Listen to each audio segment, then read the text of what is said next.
I'm Harriet Vansball, Associate Professor of Medicine from McMaster University, and I'm here with Radcliffe to discuss the exciting findings of the hypertension trial in Nigeria.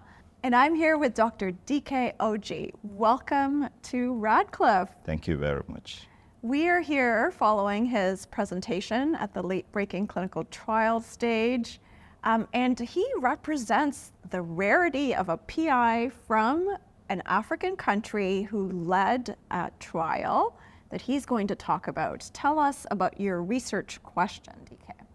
Thank you very much. So our trial is titled Hypertension Treatment in Nigeria, and it's a large observational trial. And really what we set out to do was to be able to develop an implementation pathway in the public primary healthcare facilities in Nigeria, starting with the Federal Capital Territory, that will be able to treat or manage hypertension, especially uncomplicated hypertension. And this came about because of the burden of high blood pressure globally, but especially in Africa. For example, in Nigeria, the prevalence is between 30 to 40%, which is huge. And before now, there is no system of management of high blood pressure in the public primary health care. The public primary health care in most low and middle income countries, especially in sub-Saharan Africa, has focused on infectious diseases. But now there is a paradigm shift to be able to manage chronic diseases, especially non-communicable diseases in the public primary health care. And one way to do that is through the route of high blood pressure. Why high blood pressure? Because it's the leading risk factor for cardiovascular disease in most parts of the world, and in Nigeria for that matter. I know also that high blood pressure is the number one risk factor for poor health. So what we set out to do was to be able to, at the end of our trial, show that different multi-level strategies, including promotion of a simplified protocol. Number two, using a team-based approach led by non-physician healthcare workers, in this case, community health extension workers. Then using some own blood pressure monitoring. And in addition to that, also being able to register these patients in these public primary healthcare facilities. We're going to show that through this, blood pressure can be controlled in the community. So it's actually a community approach, a large longitudinal trial to be able to bring health, hypertension treatment down to the population. And I believe that is the best way to go in our modern day. I love your intervention, and I could tell that you have an implementation science background. So what framework did you use to guide your work? Thank you very much. So at the formative stages, we use more of a CIFA, consolidated framework in implementation research.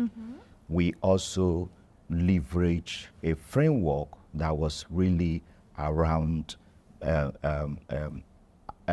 assessing, facilities at the primary healthcare level. What we call the PHCPI framework is really for assessing different domains at the primary care level. But basically, we use the CIFA framework, and that informed our formative stages. Okay, so multi-level intervention designed to target the healthcare system, the clinician, and the patient using these implementation science frameworks. Now tell us about your study design. Okay, so our study design was a type 2 hybrid. So we were, as we're implementing, we were also evaluating type 2, and then it was interrupted time series design. And why interrupted time series? Because before now, there is no large data, no baseline data for us to leverage. So we needed to do that, so that, which means that interrupted time series means that we have to collect some data pre-intervention, then intervene also, and see what is the difference in terms of blood pressure control, treatment rate, and so on and so forth. Right, so you didn't use a randomized clinical trial as your study design. No. Tell us about the benefits that an interrupted case series offers over a sort of observational data. Data, great. So interrupted case series design, time series design, offers the benefit of being able to compare your pre-intervention then and your post-intervention. Remember that before this time, no baseline data. If you have baseline data, you might not really need an interrupted time series design. But there was no such data at all, no large data at all in this population. So we needed that interrupted time series to say, okay, now we will collect data, observational data. Patient came to the clinic. Once you are 18 years and above, we measure your blood pressure.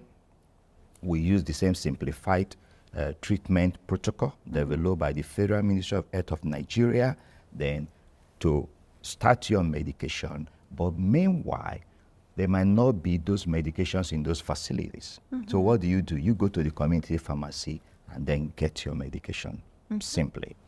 Then that is more of the pre-implementation phase. At the implementation phase, now what did we do? We now introduce a system to make sure that the medications are available in those clinics. Remember that you cannot treat high blood pressure without good medications. And most time we say now, good generic medication for that matter. So, and we put this intervention so that we can compare what has happened during the pre-implementation phase and what has happened during the post-implementation phase. So comparing them.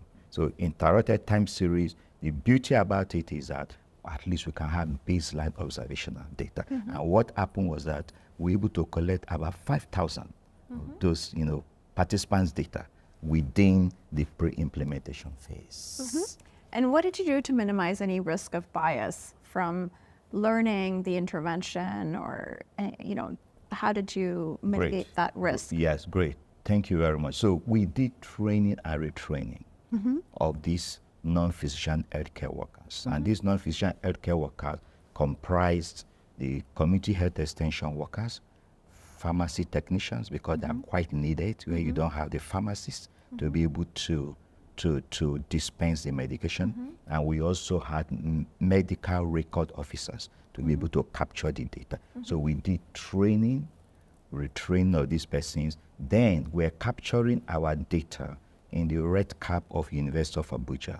And then we did a quality analysis of those data and checks. And every 2 weeks, we're going to get reports. And when we see low quality data, we brought back those people to our facility, or we went down to their facility to train them. In addition to that, we did every 3 months, there's a monitoring team going to do an audit of what is happening. So it was really, really peer-to-peer collaboration, really trying to build a system, beyond. Tell us about the drugs that you used as the therapeutic intervention. Right, thank you very much. So the drugs we used are amlodipine, which is a calcium channel blocker.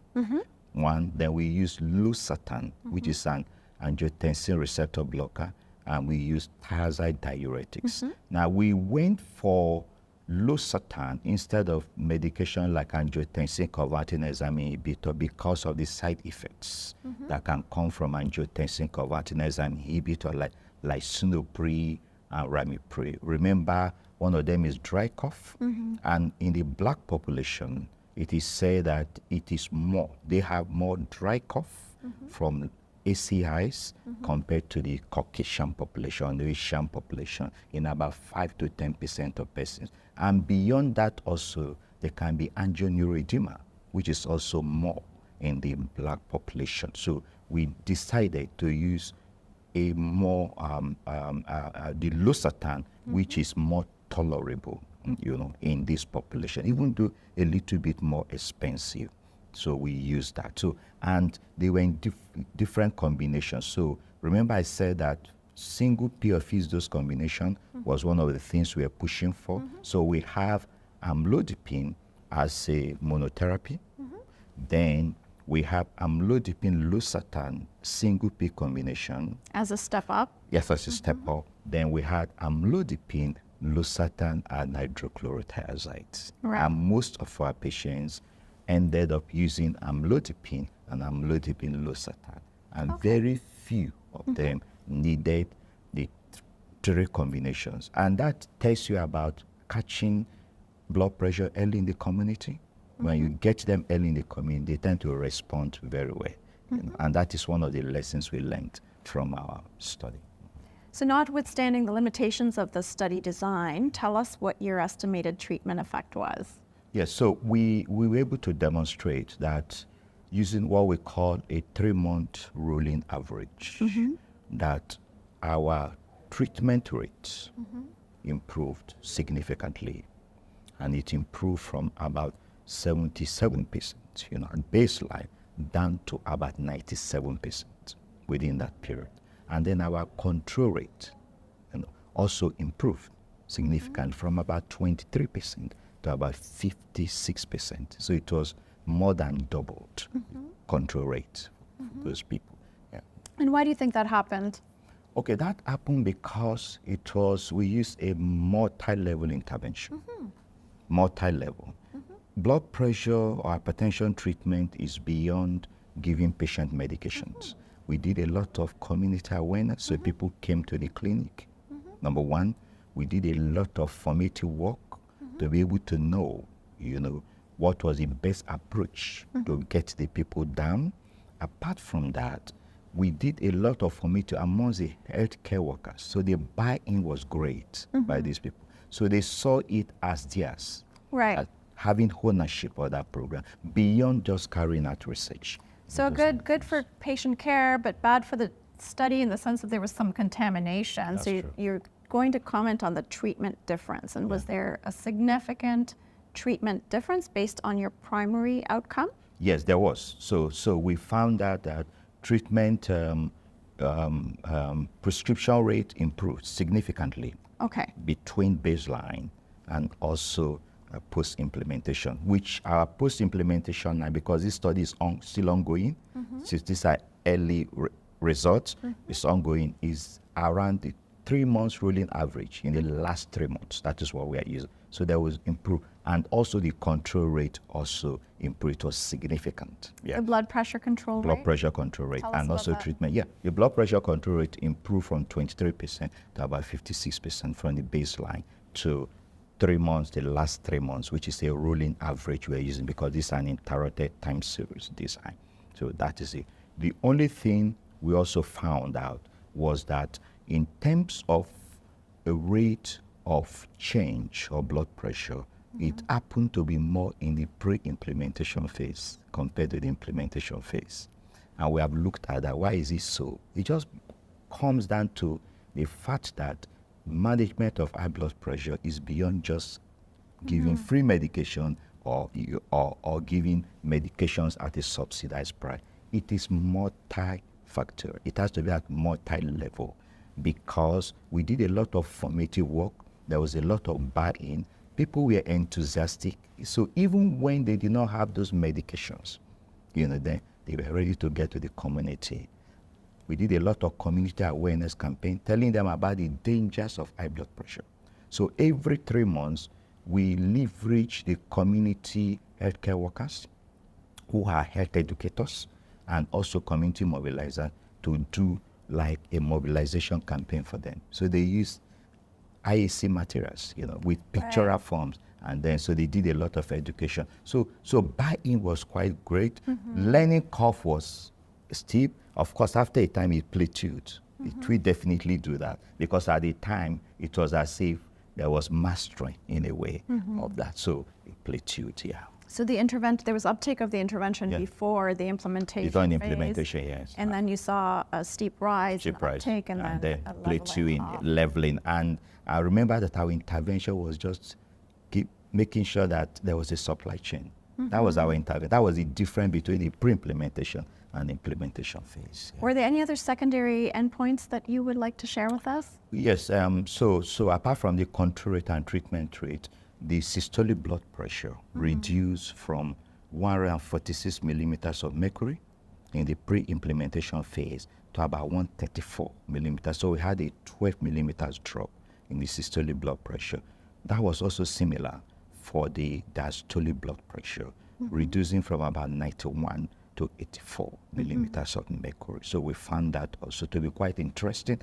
And then the other thing we found was that in terms of multi-drug, combination drug prescription, it improved. Remember, when we did for the baseline, about 58% were on therapy, but it was suboptimal. They were mainly on monotherapy. But our intervention showed that we improved that from 43% to about 90%. Then the use of fixed dose or single pill combination improved from 58% to 97%. What was your sample size, and what were some of the baseline characteristics of these patients? Good. So when we set out this, our sampling was around having at least patient visits of about 50,000. That was minimum. But now we are hovering at about 133,000 participant visits. That is what we are hovering at. Yeah. So so that is really what we set out to do, and we have exceeded that limit. Yeah. So the analysis was by visits, not by individual patients? By visit, by visit. We looked at it both at patient level, at facility level, at visit level. We looked at, because we also wanted to look at what retention is all about in these people. And on the average, we got a retention of about 41 to 45% in these individuals. And some clinics did far better. Some were over around 60, 70, and a lot of things, determine that what is the